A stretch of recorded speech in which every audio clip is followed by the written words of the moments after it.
I'm Scott Trout, CEO of the domestic litigation firm Cordell & Cordell. We help men deal with the life changes triggered by divorce, such as child custody and property division, among many others. But life changes also occur after divorce. These changes can make parts of your existing court order irrelevant or harder to follow. If you feel a modification to your court orders might be necessary, talk to us at Cordell & Cordell. We're a partner men can count on. Contact CordellCordell.com, 1065 East Hillsdale Boulevard, Suite 310, Foster City, California, 94404. You're listening to The Brian Moote Show with Brad Nolan.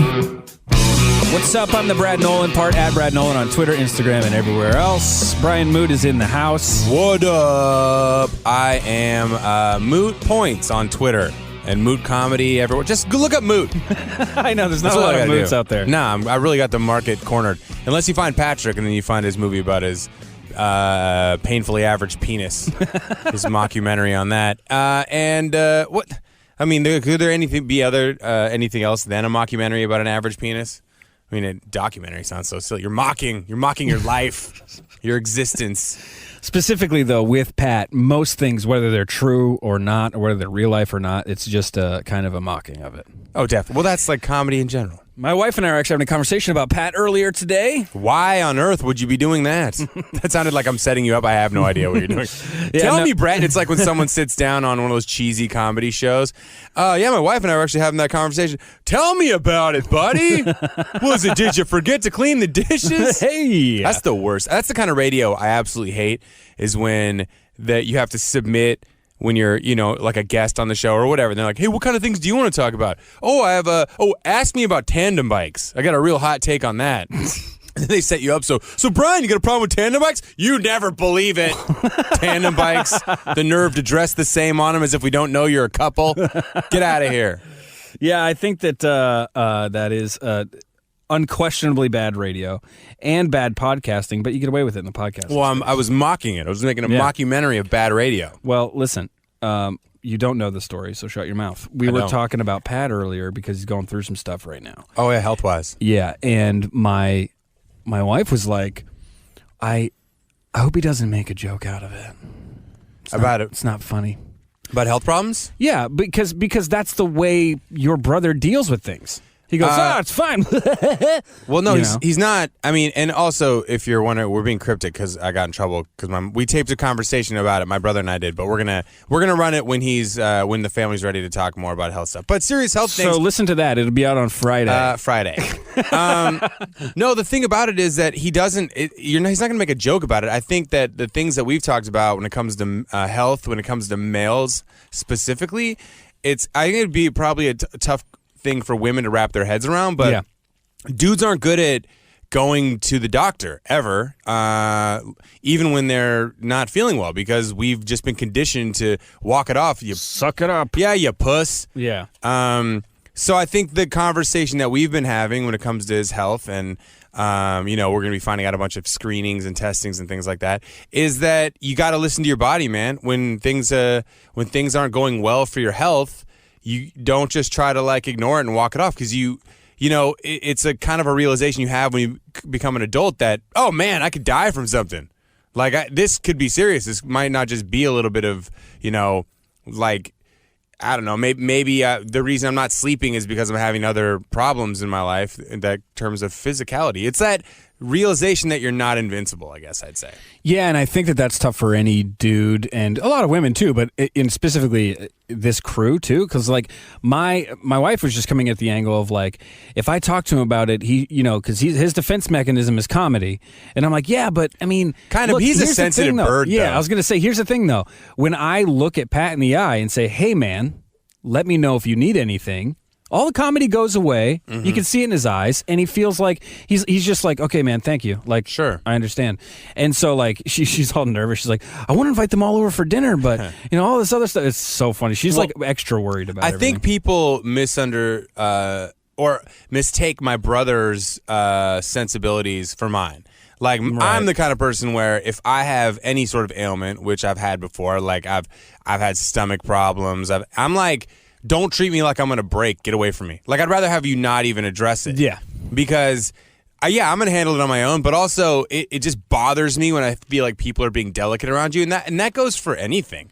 I get super annoyed when I feel like people are afraid to tell you, like, hey, actually, we wanted you to do it like this. And I'm like, well, just tell me that, man. I don't have time. What, now I got to get an email from this chain of command email where it's someone finally feels comfortable saying, like, hey, could you not do that? It's like, no, just bring it up to me. I'd rather to get it right than be bumbling around while everyone's just on eggshells, nervous about bringing something up. Which is funny because I think with you don't realize sometimes you do that with people. So you handle people the way you want to be handled, which is cool.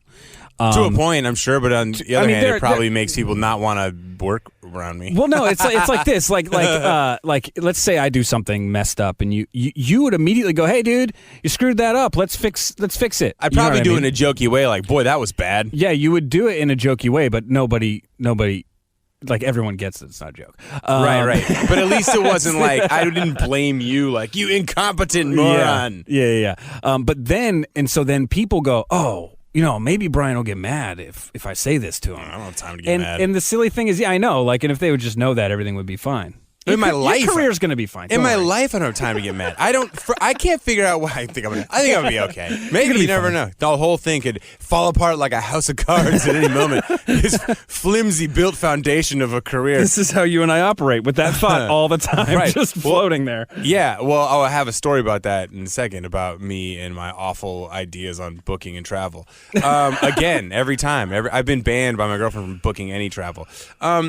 Well, I think for me, it's like I don't understand how people get angry about just asinine, mundane things. Like sometimes I see people get upset, and I try to wrap my head around being upset about that. I try to sit there for a second, and instead of just thinking this person's ridiculous, going, how, in your life, like, what would it take for you to be that angry about something so ridiculous? My mom is the worst at this. She gets upset about absolutely everything. It's like to the nth degree drama. Her plane got diverted. She was in town this past weekend, and her plane got diverted going back to Denver to Colorado Springs. Okay? She calls me. She's like, hey, my plane got diverted. So it's going to be the biggest thing. Panic attack. I come to find out later, she tells my wife that she's pretty sure the plane got struck by lightning, and she was lucky to make it down. Wow. So between me and the 1 hour later she talked to my wife, it was a whole drama thing. And I called her. I was like, talk to me about the lightning, Mom. She's like, oh, well, no, I didn't say that. Because she knows that I'm a pilot. And I would have been like, hey, Mom. Like, it probably didn't happen, but even if it did, you're fine. Yeah, so might move have on. had an electrical issue, but the thing for me is when I look at people like that, it just, my ex-wife was like this. Just the people who always have some sort of like chaotic drama going. Like, there's always a fire burning somewhere in their life that is a panic attack situation. Yeah.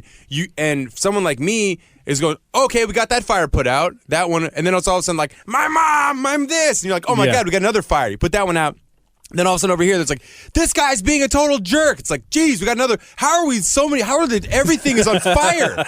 Why can't we just have a day without a fire, without a crisis in your life, so we can just like relax and watch TV? Then, the cable's out! Fire everywhere! It's absolutely ridiculous. Brad Nolan is a dad and a Harley rider. Brian Moote is scared of commitment and wears a seatbelt. The Brian Moote Show with Brad Nolan. I think I'm pretty good at commitment now, man. Yeah, you are. We should change that one. In there. Well, I mean, I'm not. Well, I could say used to be afraid of commitment. I'll send the note into the voice person. I feel like every time I hear it, I'm like, listen, no, babe. Hold on, I need to qualify that. You're interested in? I think I'm good at it now. And to be fair, I do wear seatbelts when in a car. It's just the Harley doesn't have one. Right. So I can't. Is it safer if a motorcycle had a seatbelt or if it didn't have a seatbelt? I mean, definitely didn't. You want to get as far away from that thing as possible when you're going down. You want to be a human rocket. Yeah. Speaking of motorcycles, my girlfriend and I have been having this debate back and forth about motorcycles because I've never been a motorcycle guy. Like, I want to get a bike. I like dirt bikes, but I also I'm a grown man now, so I probably don't need that. Unless you made a career out of it, it's weird now. Yeah, at this point, to pick it up, like I'm going to be the next Carrie Hart. Right. Like, get a bunch of neck tattoos and go join the X Games. I'd support it. I did. It'd be a quick run. I'd somehow con my way in there, and there'd be like one big air jump, and the bike. I'd just make it look like the bike flew out, and then I'd have a career-ending injury landing. Both legs. You guys are lucky, man. We keep having this conversation about motorcycles, and she's like, "No, absolutely not." And I just kind of push her on it because I think it's funny. Yeah, I do the same thing. I've got her now down to agreeing to let me get a Segway, but also I feel like I'm the kind of person that I'll get whatever a damn well please. You know what I'm saying? If you tell me I'm not getting a bike, I'm getting a bike. Exactly how that works. Like, it's ridiculous. But now I think it's also funny that she's just pushing me on it, or that I can push her and she gets frustrated on it. But she does have a good point, and I can't find anyone that refutes this because her brother-in-law, Eric, we talked to him about it. He's got 3 bikes in his garage. He's got like this weird fat tire kind of, West Coast Customs-y bike. Yeah. And then he's got some other... Where does he live? Crotch rockety thing, Roswell, Georgia. Oh, not close. And then some sort of Ducati that they just got a good deal on because a guy owed him money, and he just pulled the deal where he's like, I don't have any cash, but you can buy my bike at a discounted rate. And you're like, grah. And she was like, we were having this argument on Memorial Day at the barbecue at his house, and I'm like, she's saying that, at some point in time, everyone's going to crash. And he's like, oh, yeah, you're going to crash. He's like, you're for sure going to crash at some point. It's just, ideally, you crash like under 40 miles an hour, and you're able to walk it off to a point at which your wife doesn't kill you or your girlfriend's not pissed at you. And I was like, yeah, I guess I don't really want to have that crash. Yeah. I don't want to lay it down, as they say in the biker biz. Didn't you text me about this too? I probably did. You asked me the question. I asked you because she was in a bet with me. Yeah. And I lost because of your honesty. Well, here's the thing. I've had a crash. 3 miles an hour. Yeah, see, that's the idea. But did you just were you trying to start and they're like, whoa, wobble? No, I was in motion. Okay, I was in motion about 3 miles an hour. It's an impressively slow motion. I was coming up. It was in a parking lot, and so I was coming up to this turn, and this car comes out of nowhere, and I was like, gah! And I tried the attempt to stop my bike, acknowledge the car, all of these things happening at once. I fell over. Yeah, you just tipped it over. Yeah. I think my favorite thing, and I know it took me a half an hour to stand the bike back up. Yeah, see, okay, here's what I want to get into. And this, I'm not even afraid of the pain. I'm afraid of the embarrassment after the fact. Because everybody who crashes a bike, I don't know if you've ever seen it. And I'm not talking about, freeway crash. No. That you're in need of medical assistance. You're talking about awkward bike on the ground. Anywhere under 25 miles an hour. Yeah. Or even the ones that are funnier, even when it hurts a little bit, right. Where you do a little tumble and you roll, because everyone has the same knee-jerk instinct when they crash a bike, and that is to get up and try and act like it didn't happen as fast as possible. It's the same as a bicycle, right. A trip on a sidewalk, anything like that. You're I'm fine. Like a Grubhub guy just did that in front of me on Melrose a week ago, and he just did a shoulder roll, and everyone's like, oh my God, man. He's like, you're fine, I'm fine. There's broken styrofoams of Chinese takeout on the street, and he's trying to shovel it back inside the styrofoam and then shovel it back inside his Grubhub shoulder bag that he had on. He was going to deliver that food no matter what. It's so funny because and it's I guess it's like that anytime you fall. Like you fall in public, you're like, I'm good, Yeah. nothing I don't need happened. anything from you. Don't make eye contact with me, I'm fine right now. That's my favorite moment of people just so self-aware of the embarrassment, and that level of embarrassment and fear of public humiliation overrides pain. In that moment. Yeah, and here's the thing. With my situation, it was actually painful because the bike landed on my ankle. Yeah, that'll do it. But at the same time, I was in uniform. I was Army uniform, right? Yes, and there were a bunch of military people around. And there's nothing worse. Yeah, did they just make fun of you? They're just like, this guy, first day on a bike, huh? Yeah, don't send him out on any missions. This accident-prone loser who can't even ride a motorcycle. Yeah, but they're very dangerous. You should not get one. I'd like to be the only guy in the studio that has one. No, it's fine. I'm not. I don't think I'd ever get one just because, I don't know, man. It's just, I know I'll get stuck in the rain sometime, and I do root for that. When I see people on motorcycles in the rain, I'm like, ha-ha, this morning you didn't think it was going to rain, and you're busted now. I will say this. You could probably borrow mine if you want. It never gets ridden. I just want to sit on it. Yeah. Actually, I would. You know what? I just want Instagram pictures. I would actually, no, not even Instagram. Well, maybe a little bit. A couple. But no more. I want to just text them to her and be like, look what I'm test driving, just to see how pissed off she writes. Dude, I'm so down for us to meet in a random parking lot and just take some around. pictures. take. We'll just meet up at the Harley. There's one right down here. We'll just take a bunch of pictures. You sitting on multiple bikes. I used to ride motorcycles back in the day. We had like a little Honda 50. It's like a little. I look like you taught a polar bear how to ride a bicycle in the circus. That's what I look like. 6'4". That's how I look like on every bike. How long have you been 6'4"? Since I was a junior in high school, senior. I mean, like, I think maybe I got another half inch after my junior year of high school. Yeah, no, that senior makes year of high sense. school. But I was probably full grown. I've been like around that. 5'10" since freshman year of college. I think I could do with like less than I'm trying to think what my ideal height would be. When I was young, I always wanted to be 6'6" because Michael Jordan was 6'6", and I thought that was the game changer for me. Like, not the lack of athleticism and pervasive whiteness that was going to be a problem, but I was like the 2 inches. And then I remember being 6'4" and just realizing I wasn't going to be 6'6", and kind of thinking that was what was like the deal breaker for me.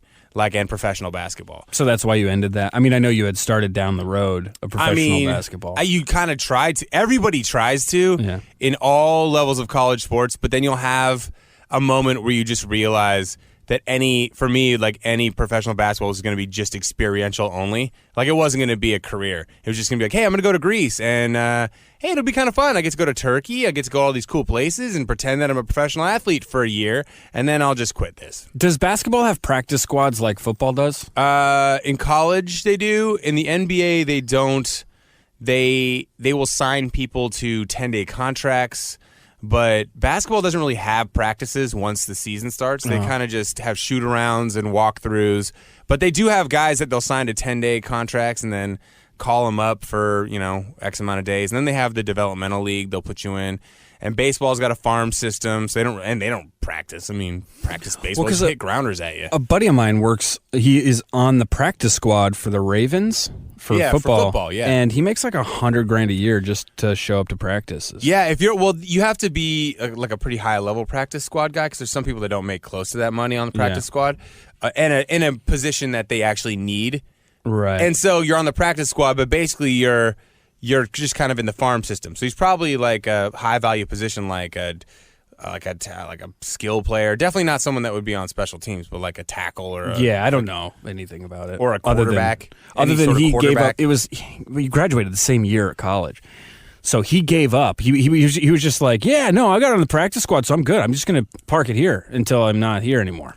I mean, there are guys, I've met Seattle Seahawks players who are career practice squad guys. Yeah. And those guys that accept that practice squad role are so much more tolerable to be around than the dude who still thinks he's got a chance at making, like the wide receiver who's like, no, dude, you stay ready, so you ain't got to get ready. And he's like he's always running the ladder drills and stuff. He's like, oh my, and it's like, man, you're not going to make it. You're 5'7", and you're just not good. Well, and the thing is, the practice squad guy, my friend, he basically has a 9-to-5 job that he loves because it's just playing football, and then he's just hanging out and spending money. He makes a lot of money for that. And then also, if you just make it known that you're on the practice squad, people don't really know the difference. They just think, hey, this guy plays for the Ravens. Yeah. And then what you just start working at a car dealership. And then people come in, they're like, that guy works for I bought it from a Ravens player. And unless you're one that they see on TV, they don't care anyway. They're going to forget your name in 2 days.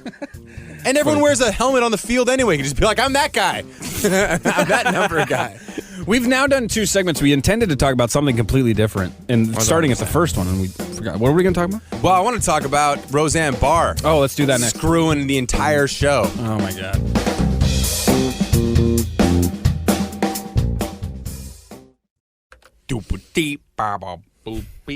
Here we have Brian Moote. Nothing screams athletic midlife crisis like becoming a shoe collector all of a sudden. And Brad Nolan. I have a ton of shoes. I just keep acquiring them. They're very pretty. You're listening to The Brian Moote Show with Brad Nolan. I almost bought some new shoes the other day that I'm proud of myself for not buying. They were Adidas Sambas, like the indoor soccer shoe. Yeah. And they were I was at Off-Broadway Shoes. Love those shoe places. Oh, my gosh. That's the only place I support. Now, I don't support the midlife crisis. I'm going to be the guy who gets all the Jordans. Okay. I mean, that's just stupid. I've just never been into sports shoes. I mean, sometimes I have some basketball shoes that I have, but to me, they're more of a sign of, hey, Mom, you wouldn't let me get these when I was 8. I got them now in my 30s. I can afford them. Suck it. That's Brian Moote. My name is Brad Nolan, and let's talk about Roseanne Barr. Hold on, let me finish this shoe rant. Oh, go. And I just saw these Adidas Sambas. Oh, yeah. And I was proud of myself for stepping back and in my mind going, when the hell are you going to wear these? And then I put them on and I looked so stupid. You made an adult decision. And they were super discounted, which was kind of what hurt because I love deals when it comes to like I'll buy stuff I don't need because it's just so discounted. Yeah, my wife does that too. That sounded angry. Yeah, Nikki's all about that too. That's great. Always just buying stuff, but I got 2 for 1. Yeah, Roseanne Barr. It's interesting to see, I think, how in this landscape of Trump politics, let's put it that way, because of the bravado of Trump politics, how comfortable everyone else in media has gotten with just tweeting or saying awful things, whether it be racist, misogynist, whatever. And then the shock that they have when they're held accountable and Trump's not, you know? Yeah. So Roseanne Barr tweeted a really awful joke, basically comparing Valerie Jarrett, who worked in the Obama administration, as a cross between Planet of the Apes and like Islam, or like ISIS, like ISIS and Planet, like some stupid. It's just an awful joke, and then she deleted it. And what's the girl's name? Valerie Jarrett, and she's black.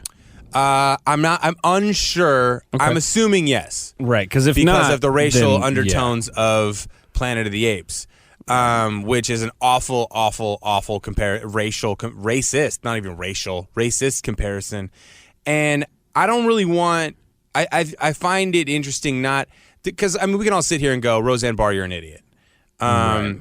I think what I'm finding interesting on both sides, whether it be liberal or conservative public figures, just the courage and bravado I think people now are becoming with vile opinions, with no inventory or awareness on the fact that, hey, Roseanne Barr, idiot, you are a public figure with a TV show that ABC has their money and marketing behind, and you're not just allowed to say those things without repercussions. Yeah, I have two I think she can say whatever she wants. Well, legally, yeah, but without repercussions from the corporate machine. I think it would be silly of her to assume she wasn't just going to tank her own career by doing it. Yeah, I know that you think you say that the Trump example. Well, yeah, I mean, he's got about 1,000 of them at this point. Well, I mean, and I'm talking. Let's just talk about ones before he was president. Just campaigning, just that style of campaigning. Shoot someone in broad daylight on Fifth Avenue. Like, you deconstruct that. That's not something anyone was saying 8, 10, 12 years ago publicly. Now, privately, I'm sure, man, people say things. I say things all the time that I would never put my stamp on publicly. Right. Are you crazy? Put my name behind that? Hell no. You save those for this podcast. Well, I mean, actually, I probably should be more aware of those things, too. I've ripped a couple people where I'm like, I don't know if I'd say that to them, to their face. But see, that's the thing. That's what I find interesting because, like, ABC yanked the plug on it. Wanda Sykes kind of started the whole ball rolling. She's like, I'm not going to be on the show anymore. That was racist. It was awful. And Roseanne Barr slowly spiraled into this caricature of the character she plays on the show, which is a conservative Roseanne, who's like, Mama, I'll say what I want. Mama. But it's the idea that people just get so aggressive with what they say, and there's never a backing down of it. And there's never even a moment of, hey, maybe this isn't something I should be doing. Maybe this isn't this ape joke about a black woman is probably awful. It is awful. Yeah, I think that maybe that's the thing, is in this culture of rapid fire tweets and rapid fire spew at the mouth, right? There is no, when the immediate backlash comes, there's no pause. Mm-hmm. She goes triple. She quadrupled down on it, and was like, no. This is me, and screw you if you don't like me. This is why I've been hired. This is why I'm successful. This is me. Yeah, I'm Roseanne. That awful voice. But then the problem is there is no pause because they're so so incredibly sure that what they're saying is correct or right or justified that they don't care about any backlash until it happens. But then I would argue that Roseanne specifically doesn't even care about this backlash. I mean, she didn't until she got dropped by her agency, dropped by ABC. Everyone who works on the show hates her. That's the tough part. Well, yeah, I mean, there's a staff crew. There's people who came out of acting retirement. They made a big deal about getting the whole crew for season 2, and now that's a thing of the past. And because of the aggressive racism in this specific instance, no one can pick this show up again. The show's toast. Yeah. There's no Netflix revival. There's no Hulu. I mean, she's the one who made the mistake. The whole just arrogant bravado and the style in which, and I would say that maybe this is not just a function of the way that Trump started his campaigning, but maybe it was already there, and that's just Trump's style has kind of painted the picture of, hey man, be aggressive, trend, be out there, have your name trending. People are going to forget tomorrow for any reason, right? Because I see now, and it bothers me because I used to work in politics, and it's like politicians in these regionalized races now are just doing awful things on social media to trend and to play right to the base of people they want to vote for them. So, for example, I saw a video of someone running for a congressional seat in California, and she filmed a video of herself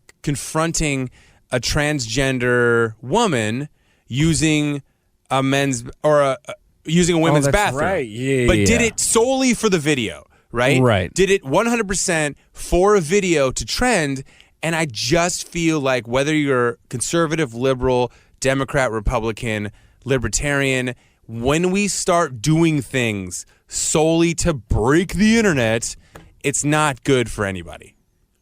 It's selfish and it's mean. And now you got this transgender woman trending on this awful video where the politician looks like a really ignorant, mean human being, but that's exactly what she wanted to look like because she's trying to reach the people who agree with her on that. Unfortunately for that specific situation, there are about 8 of them in Northern California and 10 of them in Southern California. And that's not really going to do her that well in the state of California. Well, yeah, I mean, I think she's just trying to win the bid to even run. Yeah. I just feel like if you talked with any of these people, you wouldn't, like, there's a clip of Donald Trump talking about when he forgot Melania's birthday. Right. And he's like, and that was I go, man, that guy. That's the guy. Actually, we have it. Hold on. Do you want to tell us what you got her? Well, I better not get into that because I may get in trouble. Maybe I didn't get her so much. I got her a beautiful card. I'm very busy to be running out looking for presents, okay? But I got a beautiful card. The most human, flowers. Yes, the most human moment he's ever had. But that Donald Trump is still there. It's just not the character that he's doing when he's in these big moments. And every time I hear that clip, I'm like, I would hang out with that guy. Because I would forget my wife's birthday, give her a card. And you know what? That humbleness of like, maybe I shouldn't be talking about this. She's going to be pissed. I was like, that's guy I'd love to hang out with. Do you think Roseanne fell into the trap of seeing all the caricatures and not realizing that they are caricatures? Do you think she's actually a spiteful piece of junk? Like, is that like, you know what I mean? Because that's the debate on the table now because this is so recent. Right. They just released pictures of John Goodman walking down the street with his dog, and he looks like hell just froze over and he's disheveled. Because that's one of those people that was like, you know what? I support Roseanne all the way. And now he hasn't said anything yet, but what's he going to say? No. Because I heard an interview with those two on Howard Stern where he was like, this is the most amazing woman on the planet. I think that's tough, man. I think that I don't know Roseanne, so I don't know her personal opinions. I don't know if she got wrapped up in playing the Roseanne character and being the pro-Trump character that she was playing. I know that some people say that she's always been like that. She's always been very conservative, very boisterous about her opinions. At times, people have accused her of being racist before on Twitter and things like that. But I don't know her personally, so I don't really know if that's how she feels. But I would say that I could see how people in this day and age, when it comes to embracing a character like the Roseanne character she plays, but also she's embracing it on social media, embracing it in her life. Where's the off switch for that? So I don't know. It just seems like I could understand how people would, in this environment, start to play the character more and more, because people in radio do it. People start to just tweet or post or put up pictures of things that their followers like. For example, Memorial Day, go look at all the Instagram models who thought they were honoring Memorial Day by putting up tits out smashed into a tiny American flag bikini with some copy and pasted quote about Memorial Day. And I'm telling you, Brad, you should go look at it for research for the show. No, I've already looked at it. I was there live in the moment.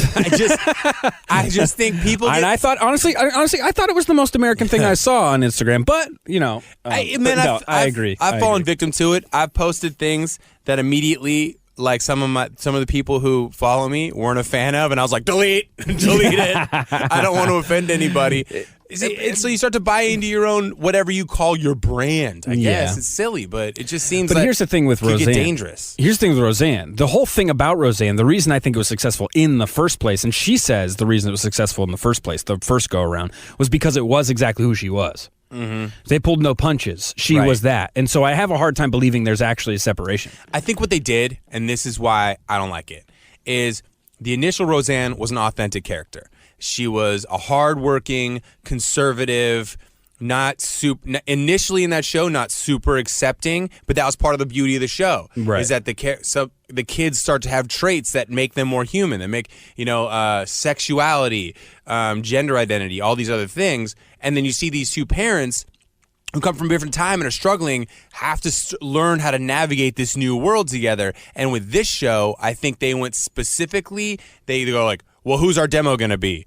Well, it's clearly going to be people who are Trump supporters, so let's be super pro-Trump. It's like, but that's not the soul of the show. Was, yes, they should and could and would be Trump supporters, but don't force feed that. Don't be heavy-handed. Yeah, they should just be humans trying to figure it out. Exactly. Be regular American people who believe in the same ideals, or who would have voted for Donald Trump or voted for Hillary, because some of the characters in there voted for Hillary. Let's not make them cartoon characters, though, because then it's unbelievable, and it's not authentic. It doesn't come from a real place. Yeah, but I honestly think that in her case, it is authentic. I don't know her, but judging from everything she said about the original show and it being completely her, I think it's authentic. The fact of the matter is, a lot of people got screwed on this. Yes, she ruined it for everybody. If I was a production assistant, I'd take a hit out on her if I could afford it.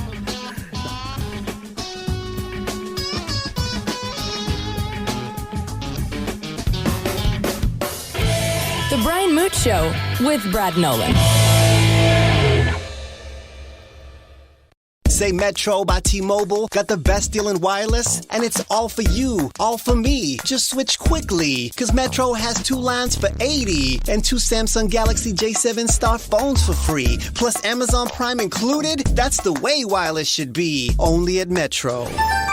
Plus sales tax and activation fee. $50 plus rate plan required. Not valid for numbers currently on T-Mobile network or on Metro in past 90 days. Offer subject to change. Offer valid for new Amazon Prime members. Amazon Prime has a $12.99 per month value. Restrictions apply. See store for details and terms and conditions. Hi, it's Jamie, Progressive's #1, #2 employee. Leave a message at the... Hey, Jamie. It's me, Jamie. This is your daily pep talk. I know it's been rough going ever since people found out about your a cappella group, Mad Harmony, but you will bounce back. I mean, you're the guy always helping people find coverage options with the Name Your Price tool. It should be you giving me the pep talk. Now get out there, hit that high note, and take Mad Harmony all the way to nationals this year. Sorry, it's pitchy. Progressive Casualty Insurance Company and affiliates. Price and coverage match limited by state law.